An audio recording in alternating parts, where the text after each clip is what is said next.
Hello everyone, welcome to LK Group of Educational Services. അപ്പോൾ ഇന്നത്തെ video നമ്മൾ last, അതായത് നമ്മൾ ഫണ്ടമെന്റൽ റൈറ്റ്സ് ആയിരുന്നു നമ്മൾ ഡിസ്കസ് ചെയ്യുന്നത്. അതിന്റെ ലാസ്റ്റ് പാർട്ടിലേക്ക് നമ്മൾ എത്തിക്കഴിഞ്ഞു. ഇനി ഒന്നോ രണ്ടോ ക്ലാസ്സിനോടുകൂടി നമ്മൾ ഫണ്ടമെന്റൽ റൈറ്റ്സ് കവറപ്പ് ചെയ്യും. അപ്പോൾ ഇന്നത്തെ ഫണ്ടമെന്റൽ റൈറ്റ് ഏതാണ് നമ്മൾ ഡിസ്കസ് ചെയ്യാൻ പോകുന്നതെന്നല്ലേ. അപ്പോൾ ഓർഡർ വൈസ് നമ്മൾ ഏതായിരിക്കും ഡിസ്കസ് ചെയ്യുന്നത്? Cultural and educational rights. ഈ കൾച്ചറൽ ആൻഡ് എഡ്യൂക്കേഷണൽ റൈറ്റ്സ് എന്ന് പറഞ്ഞു കഴിഞ്ഞാൽ ആസ് എ സൊസൈറ്റി അല്ലെങ്കിൽ ഇപ്പോൾ കറണ്ട് ഇന്ത്യ നമ്മൾ എടുക്കുമ്പോൾ ഈ കൾച്ചറൽ ആൻഡ് എഡ്യൂക്കേഷണൽ റൈറ്റ്സിൽ കൾച്ചറൽ ഇസ് വെരി ഇമ്പോർട്ടൻറ്റ്. കാരണം നമ്മളിപ്പോൾ ഏതൊരു സ്റ്റേറ്റ് എടുത്താലും എല്ലാ സ്റ്റേറ്റുകളും they are fighting for it. അതായത് അവരുടെ ലാംഗ്വേജ് അല്ലെങ്കിൽ അവരുടെ എത്തനിസിറ്റി കൂടുതൽ എടുത്തു കാണിക്കണം. How Hindi should not be considered national language എന്നൊക്കെ പറഞ്ഞിട്ട് കുറേ ആർഗ്യുമെന്റ്സ് നമ്മൾ കേൾക്കാറുണ്ട്. ആൻഡ് സോ ഫാർ നമുക്കറിയാം നമ്മുടെ രാജ്യം തന്നെ ഡൈവേഴ്സിറ്റിയുടെ ഒരു ഇറ്റ്സ് ഒപ്റ്റിമം ഓഫ് ഡൈവേഴ്സിറ്റി. അതുകൊണ്ട് തന്നെ എല്ലാ ലാംഗ്വേജിനും ഈക്വൽ ഇമ്പോർട്ടൻസ് നമ്മുടെ രാജ്യം കൊടുക്കുന്നുണ്ട്. അതുകൊണ്ട് തന്നെ നമ്മൾക്ക്, അതായത് ഈച്ച് ഇൻഡിവിജ്വൽ ഓഫ് ഇന്ത്യ അല്ലെങ്കിൽ ഈച്ച് സിറ്റിസൺസ് ഓഫ് ഇന്ത്യ കൊടുത്തിരിക്കുന്ന ഒരു ഫണ്ടമെന്റൽ റൈറ്റ് ആണ് കൾച്ചറൽ ആൻഡ് എഡ്യൂക്കേഷണൽ റൈറ്റ്സ്. അതായത് ഈ ഫണ്ടമെന്റൽ റൈറ്റിന്റെ അണ്ടറിൽ നമുക്ക് നമ്മുടേതായിട്ടുള്ള കൾച്ചർ പ്രീച്ച് ചെയ്യാനും പ്രാക്ടീസ് ചെയ്യാനും ആ കൾച്ചർ നമുക്ക് പ്രൊമോട്ട് ചെയ്യാനും നമുക്ക് എന്ത് തരുന്നുണ്ട്? ഫണ്ടമെന്റൽ റൈറ്റ് പ്രൊട്ടക്ഷൻ തരുന്നുണ്ട്. അപ്പൊ നമുക്ക് ഫണ്ടമെന്റൽ റൈറ്റ്സും എഡ്യൂക്കേഷണൽ റൈറ്റ്സ് ആയിട്ടുള്ള കമ്പൈൻഡ് ആയിട്ടുള്ള കൾച്ചറൽ ആൻഡ് എഡ്യൂക്കേഷണൽ റൈറ്റ്സ് നമുക്ക് നോക്കാം. Cultural and educational rights. Fundamental rights guarantee basic rights to the citizen of India. There are 6 fundamental rights enshrined in the Constitution of India. അപ്പോൾ നമുക്ക് so far ഇതൊക്കെ നമുക്കറിയാം. 6 fundamental right ആണ് നമുക്ക് ഉള്ളത്. പക്ഷെ 7 ആയിരുന്നു തുടക്കം മുതൽ, പക്ഷെ ഇപ്പോൾ 6 നമുക്കുള്ളൂ. അതേപോലെ തന്നെ ഓരോ സിറ്റിസൺസിനും എന്ത് പ്രൊവൈഡ് ചെയ്തിട്ടുണ്ട്? ഫണ്ടമെന്റൽ റൈറ്റ്സ് പ്രൊവൈഡ് ചെയ്തിട്ടുണ്ട്. സോ ഫാർ ഇതൊക്കെ നമ്മൾ മനസ്സിലാക്കി കഴിഞ്ഞിട്ടുള്ള ഒരു കാര്യമാണ്. And Article 29 and 30 deals with cultural and educational rights of Indian citizens. അപ്പോൾ ഏതൊക്കെ ആർട്ടിക്കിൾ ആണ് cultural and educational rights carry out ചെയ്യുന്നത്? Article 29 and Article 30. This fundamental right intends to preserve the cultural of minority groups in India. Indian society is a composite, heterogeneous one and its diversity is one of its strength. അപ്പോൾ നമുക്ക് already അറിയാം, India എന്ന് പറഞ്ഞ രാജ്യത്തിന് പല പല cultures ഉണ്ട്, പല പല ലാംഗ്വേജസ് ഉണ്ട്, പല പല ഫുഡ് ഉണ്ട്, പല പല വസ്ത്രധാരണയുണ്ട്. അങ്ങനെ പലതര ഡൈവേഴ്സിറ്റികൾ ഇൻക്ലൂഡ് ചെയ്യുന്നതാണ് നമ്മുടെ രാജ്യം. അതുകൊണ്ട് തന്നെ ഹെട്രോജനസ് കൺട്രി ആയിട്ടാണ് നമ്മുടെ രാജ്യത്തിന് നമ്മൾ കാണുന്നത്. ഈ ഡൈവേഴ്സിറ്റികളുടെ ഇടയിലും നമ്മൾ യൂണിറ്റി എപ്പോഴും മുന്നോട്ട് കൊണ്ടുപോകാൻ നോക്കിയിട്ടുണ്ട്. അതിന്റെ മെയിൻ ഒപ്റ്റിമം എന്താണ്? നമ്മുടെ ഇന്ത്യൻ കോൺസ്റ്റിറ്റ്യൂഷൻ തന്നെയാണ്. The Constitution guarantees these rights to minorities so that the diversity of this country is preserved and provides avenue for all groups, including marginalized one, to protect, preserve and propagate their culture. നമ്മൾ മനസ്സിലാക്കേണ്ട വേറൊരു കാര്യം എന്ന് പറഞ്ഞു കഴിഞ്ഞാൽ നമ്മുടെ Indian കോൺസ്റ്റിറ്റ്യൂഷനിൽ ഇപ്പൊ ഏതെങ്കിലും ഒരു കൾച്ചർ അല്ലെങ്കിൽ ഏതെങ്കിലും ഒരു സർട്ടൻ സ്റ്റേറ്റ് അവരെ ഇപ്പോൾ നമ്മളിപ്പോൾ മഹാരാഷ്ട്ര, കേരള, തമിഴ്നാട് ഒക്കെ കമ്പയർ ചെയ്യുമ്പോൾ അവരുടെ കൾച്ചർ എന്ന് പറയുന്ന ആസ് എൻ ഗ്രൂപ്പ് നമ്പേഴ്സ് നോക്കുമ്പോൾ അത് ചെറിയ ഒരു ഗ്രൂപ്പ് ആണെങ്കിൽ അതിനെ പ്രൊട്ടക്ട് ചെയ്യാനും പ്രൊമോട്ട് ചെയ്യാനും നമ്മുടെ കോൺസ്റ്റിറ്റ്യൂഷൻ കൂടുതൽ നോക്കിയിട്ടുണ്ട്. അതുകൊണ്ടാണ് അവരെ മൈനോറിറ്റി ക്ലാസ് എന്ന് വിളിക്കുന്നത്. അതായത് മെജോറിറ്റി ഗ്രൂപ്പ്സിനെ നോക്കുമ്പോൾ ഇവരുടെ നമ്പർ ഓഫ് പീപ്പിൾ അല്ലെങ്കിൽ ഇവരുടെ കൾച്ചർ എന്ന് പറയുന്നത് ചിലപ്പോൾ ചെറുതായിരിക്കും. അതുപോലെ തന്നെ ഇത് പ്രൊമോട്ട് ചെയ്യാനുള്ള സിറ്റിസൺസും കുറവായിരിക്കും. അങ്ങനത്തെ ഒരു സാഹചര്യത്തിൽ നമ്മുടെ ഇന്ത്യൻ കോൺസ്റ്റിറ്റ്യൂഷൻ എന്താണ് ചെയ്യുന്നത്? ഈ മൈനോറിറ്റി ഗ്രൂപ്പിനെ കൂടുതൽ പ്രൊമോട്ട് ചെയ്യാൻ നമ്മുടെ കോൺസ്റ്റിറ്റ്യൂഷൻ നോക്കാറുണ്ട്. നമ്മുടെ കോൺസ്റ്റിറ്റ്യൂഷൻ ഇങ്ങനൊരു ഫണ്ടമെന്റൽ റൈറ്റ് നമുക്ക് തന്നത് തന്നെ എന്തിനാണ്? To preserve, protect and propagate the culture. അതായത് ഓരോ സ്റ്റേറ്റിന്റെയും അല്ലെങ്കിൽ ഇന്ത്യയുടെ ഓരോ കൾച്ചറിനെയും എന്തൊക്കെ ചെയ്യാൻ? പ്രൊട്ടക്ട് ചെയ്യാനും പ്രിസർവ് ചെയ്യാനും അതേപോലെ തന്നെ പ്രൊപ്പഗേറ്റ് ചെയ്യാനുമാണ് ഇങ്ങനൊരു ഫണ്ടമെന്റൽ റൈറ്റ് നമുക്ക് പ്രൊവൈഡ് ചെയ്തിരിക്കുന്നത്. Article 29, Protection of Interest of Minorities. This article is intended to protect the interest of minority groups. അപ്പോൾ Article 29 എന്തിനെ കുറിച്ചാണ് പറയുന്നത്? മൈനോറിറ്റിയുടെ ഇൻട്രസ്റ്റിനെ പ്രൊട്ടക്ട് ചെയ്യാനാണ് ഈ ആർട്ടിക്കിൾ പ്രൊവിഷൻ നമുക്ക് തന്നിരിക്കുന്നത്. Article 29 Clause 1. This provides any section of the citizen residing in India having a distinct culture, language or script the right to conserve their culture, language and script. Article 29 Clause 1, അതായത് 29ന്റെ അണ്ടറിൽ തന്നെ first sub close Article 29 Clause 1 എന്താണ് പറയുന്നത്? ഇന്ത്യയിലുള്ള ഏതൊരു culture, അതായത് ഏതൊരു culture preach ചെയ്യുന്നു പ്രാക്ടീസ് ചെയ്യുന്ന ഒരു ഗ്രൂപ്പിന് എന്തൊക്കെ ചെയ്യുന്നുണ്ട് നമ്മുടെ ഇന്ത്യൻ കോൺസ്റ്റിറ്റ്യൂഷൻ? ആ ഇന്ത്യൻ കോൺസ്റ്റിറ്റ്യൂഷൻ മേക്ക് ഷുവർ ചെയ്യുന്നുണ്ട് അവരുടെ കൾച്ചർ, അവരുടെ ലാംഗ്വേജ്, അവരുടെ സ്ക്രിപ്റ്റ്, ഈ പറഞ്ഞ കാര്യങ്ങൾ കൺസേർവ് ചെയ്യാനും പ്രൊട്ടക്റ്റ് ചെയ്യാനും ഹാർമോണിക്കലി അത് പ്രൊപ്പഗേറ്റ് ചെയ്യാനും നമ്മുടെ കോൺസ്റ്റിറ്റ്യൂഷൻ മേക്ക് ഷുവർ ചെയ്യുന്നുണ്ട്. അപ്പോൾ ഓരോ കൾച്ചറിൽ ഓരോ ഡിസ്റ്റിങ്ക്ട് കൾച്ചറിനെയും പ്രൊമോട്ട് നമ്മുടെ കോൺസ്റ്റിറ്റ്യൂഷൻ ചെയ്യുന്നുണ്ട്.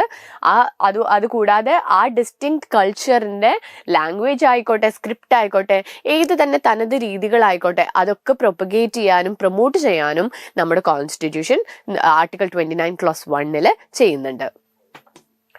Article 29 clause 2, the state shall not deny admission into educational institutes maintained by it or those that receive aid from it to any person based only on race, religion, caste, language or any of them. Article 29 clause 2 എന്താണ് പറയുന്നത്?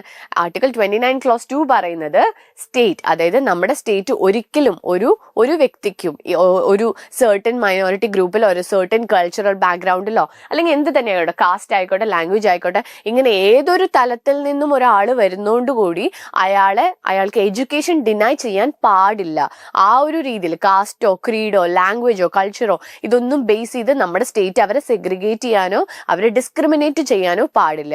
അവർക്ക് equal opportunity കൊടുക്കണം. എന്തില്?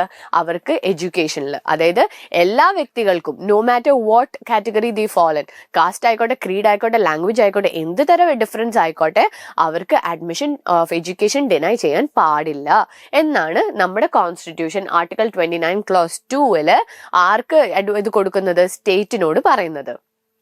The state shall not deny admission into educational institutes maintained by it or that receive aid from it.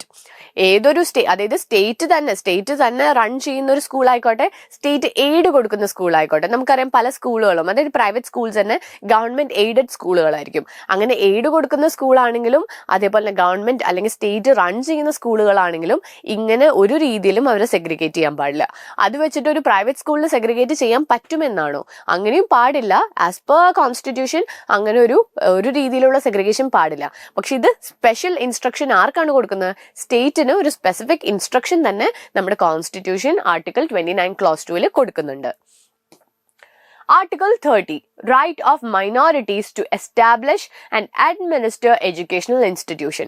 Article 30 എന്താണ് പറയുന്നത്? ഒരു minority ഗ്രൂപ്പിന് എന്ത് ചെയ്യാൻ? ഒരു എഡ്യൂക്കേഷണൽ ഇൻസ്റ്റിറ്റ്യൂഷൻ അഡ്മിനിസ്റ്റർ ചെയ്യാനും എസ്റ്റാബ്ലിഷ് ചെയ്യാനും ആർട്ടിക്കിൾ 30 പെർമിറ്റ് കൊടുക്കുന്നുണ്ട്, അല്ലെങ്കിൽ ആർട്ടിക്കിൾ 30 അതിനെ പ്രൊട്ടക്ട് ചെയ്യുന്നുണ്ട്. ഒരു മൈനോറിറ്റി ഗ്രൂപ്പിന് ഒരു എഡ്യൂക്കേഷണൽ ഇൻസ്റ്റിറ്റ്യൂഷൻ എന്തൊക്കെ ചെയ്യാൻ? എസ്റ്റാബ്ലിഷ് ചെയ്യാനും അഡ്മിനിസ്റ്റർ ചെയ്യാനും. ഈ രണ്ട് ടെർമോളജി, അതായത് എസ്റ്റാബ്ലിഷ് ആൻഡ് അഡ്മിനിസ്റ്റർ എന്ന് പറഞ്ഞ ടെർമോളജി ഓർത്ത് വെക്കണം. കാരണം മേ ബി ഒരു MCQ വന്നു എന്ന് വരും. അതായത് എന്തൊക്കെ ചെയ്യാനാണ് ആർട്ടിക്കിൾ 30 അനുമതി കൊടുക്കുന്നത് എന്നുള്ളത്. അപ്പൊ നമുക്ക് ആ ടെർമോളജി അറിയണം. അതായത് എന്തൊക്കെ? Establish and administer. This right is given to minorities to form and govern their own educational institution. Article 30 is also called as Charter of Educational Rights. അപ്പോൾ ആർട്ടിക്കിൾ 30 വേറൊരു പേരിട്ട് വിളിക്കുന്നത് എന്താണ്? Charter of Educational Rights എന്നും വിളിക്കുന്നുണ്ട്. Article 30 Clause 1. All religious and linguistic minorities have the right to establish and administer educational institution of their own choice. അപ്പോൾ ഇതിലെന്താ പറയുന്നത്? ഏതൊരു റിലീജിയനും, ഇന്ത്യയിലുള്ള ഏതൊരു റിലീജിയനും എന്ത് ചെയ്യാനുള്ള അനുമതിയുണ്ട്? അവർക്ക് ഏതൊരു റിലീജിയനും അതേപോലെ തന്നെ ലിംഗ്വിസ്റ്റിക് മൈനോറിറ്റീസ് ആണെങ്കിലും റിലീജിയസ് ബേസ്ഡ് ആയിട്ടുള്ള മൈനോറിറ്റീസ് ആണെങ്കിലും അവർക്ക് എന്ത് ചെയ്യാനുള്ള പെർമിറ്റ് കൊടുക്കുന്നുണ്ട് നമ്മുടെ കോൺസ്റ്റിറ്റ്യൂഷൻ? അവർക്ക് ഒരു എഡ്യൂക്കേഷണൽ ഇൻസ്റ്റിറ്റ്യൂഷൻ, അവരുടെ ഇഷ്ടത്തിനുള്ള ഒരു എഡ്യൂക്കേഷണൽ ഇൻസ്റ്റിറ്റ്യൂഷൻ എസ്റ്റാബ്ലിഷ് ചെയ്യാനും അഡ്മിനിസ്റ്റർ ചെയ്യാനും ഉള്ള പ്രൊട്ടക്ഷനും പെർമിറ്റും നമ്മുടെ കോൺസ്റ്റിറ്റ്യൂഷൻ പ്രൊവൈഡ് ചെയ്യുന്നുണ്ട്. അത് ഏതിലാണ് പറയുന്നത്? Article 30 close 1. Article 30 Clause 2. The state shall not, when granting aid to educational institution, discriminate against any educational institution on the ground that it is under the management of a minority, whether based on religion or language. Article 30 Clause 2 വേറൊരു instruction ആണ് സ്റ്റേറ്റിന് വെച്ചിരിക്കുന്നത്. എന്തൊരു instruction ആണ് ഇവിടെ പറയുന്നത്? State shall not, state എന്ത് ചെയ്തുകൂടാ? State shall not ഒരു educational ഇൻസ്റ്റിറ്റ്യൂഷന് ഒരു എയ്ഡ് കൊടുക്കുകയാണെങ്കിലും അല്ലെങ്കിൽ ഒരു എഡ്യൂക്കേഷണൽ ഇൻസ്റ്റിറ്റ്യൂഷന് ഒരു പെർമിറ്റ് കൊടുക്കുകയാണെങ്കിലും ഒരിക്കലും അവരെ എന്ത് ചെയ്യാൻ പാടില്ല? അവരൊരു രീതിയിലും സെഗ്രിഗേറ്റ് ചെയ്യാൻ പാടില്ല. എന്ത് ബേസിൽ? അവരിപ്പോൾ ഒരു സർട്ടൻ മൈനോറിറ്റി ഗ്രൂപ്പ് ആയിക്കോട്ടെ, ഒരു റിലീജിയസോ ലിംഗ്വിസ്റ്റിക്കോ ആയിട്ടുള്ള ഏതെങ്കിലും ഒരു മൈനോറിറ്റി ഗ്രൂപ്പ് ആണെന്നുള്ള റീസണിൽ അവരെ നമ്മൾ സെഗ്രിഗേറ്റ് ചെയ്യാൻ പാടില്ല. അപ്പൊ സ്റ്റേറ്റ് എന്ത് ചെയ്യണം?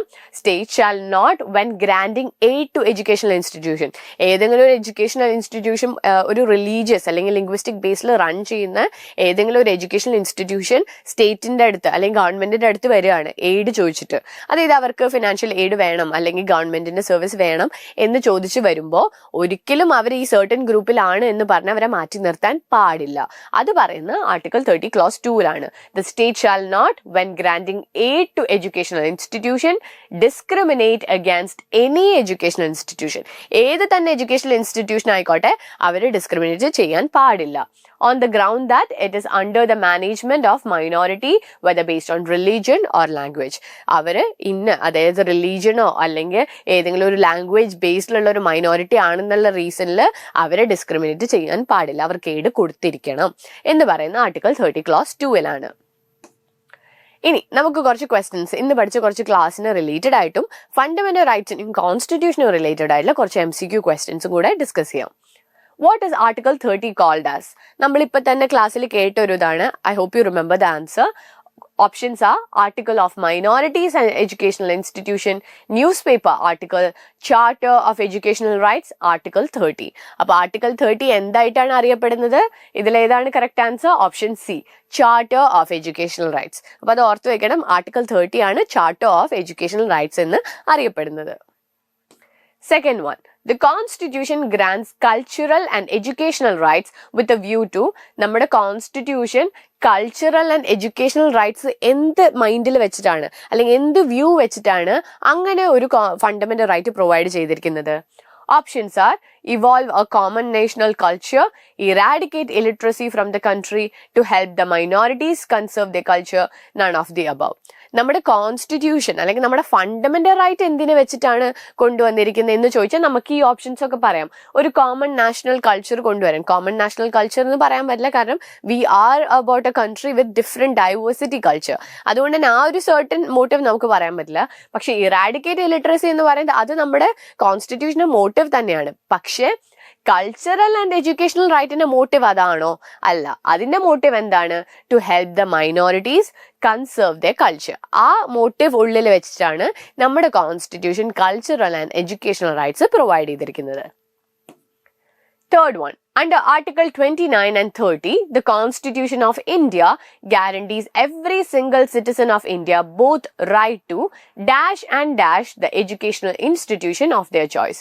അപ്പോൾ Article 29 and 30 പ്രകാരം നമ്മുടെ കോൺസ്റ്റിറ്റ്യൂഷൻ ഓരോ ഇന്ത്യൻ സിറ്റിസൻസിനും, ഓരോ സിംഗിൾ സിറ്റിസൻസ് ഓഫ് ഇന്ത്യക്കും എന്താണ് പ്രൊവൈഡ് ചെയ്തിരിക്കുന്നത്? എന്തിനുള്ള റൈറ്റ് ആണ് പ്രൊവൈഡ് ചെയ്തിരിക്കുന്നത്? എന്ത് ചെയ്യാൻ? എഡ്യൂക്കേഷണൽ ഇൻസ്റ്റിറ്റ്യൂഷൻ എന്തൊക്കെ ചെയ്യാനുള്ള അനുമതിയാണ് നമ്മുടെ കോൺസ്റ്റിറ്റ്യൂഷൻ ഫണ്ടമെന്റൽ റൈറ്റ് ത്രൂ തന്നിരിക്കുന്നത്? ഞാൻ ആ വേർഡ്സ് ആലോചിച്ച് വെക്കാൻ പറഞ്ഞിട്ടുണ്ടായിരുന്നു. അപ്പൊ എന്തായിരുന്നു ആ words? Option A, preserve and administer. Option B, establish and preserve. Option C, produce and preserve. Option D, administer and establish. ഏതായിരുന്നു ആ വേർഡ്? Administer and establish. അപ്പോൾ according to article 29 and 30, the Constitution of India guarantees every single citizen of India both right to administer and establish the educational institution of their choice. ആ രീതിയിലാണ് നമ്മുടെ constitution നമുക്ക് 29 and 30 പ്രകാരം നമുക്ക് തന്നിരിക്കുന്ന right. And last question, which among these comes under cultural and educational rights? Cultural and educational റൈറ്റ്സിൽ ഇന്ന കാര്യങ്ങളാണ് വരുന്നതെന്ന് നമ്മൾ പഠിച്ചു. എന്തൊക്കെയാണ് അതിൽ? അപ്പോൾ option A, script. Option B, expression. Option C, profession. Option D, trade. ഈ പറഞ്ഞിരിക്കുന്ന കാര്യങ്ങളൊക്കെ ഫണ്ടമെന്റൽ റൈറ്റ്സിൽ പറഞ്ഞിട്ടുണ്ട്. പക്ഷെ ഈ specific fundamental right cultural and educational റൈറ്റിൽ ഇത് പറഞ്ഞിട്ടുണ്ടോ?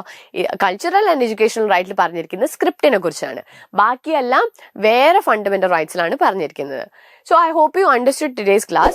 നമ്മുടെ വീഡിയോ ഇന്ന് കൾച്ചറൽ ആൻഡ് എഡ്യൂക്കേഷണൽ റൈറ്റ്സിനെ കുറിച്ചായിരുന്നു.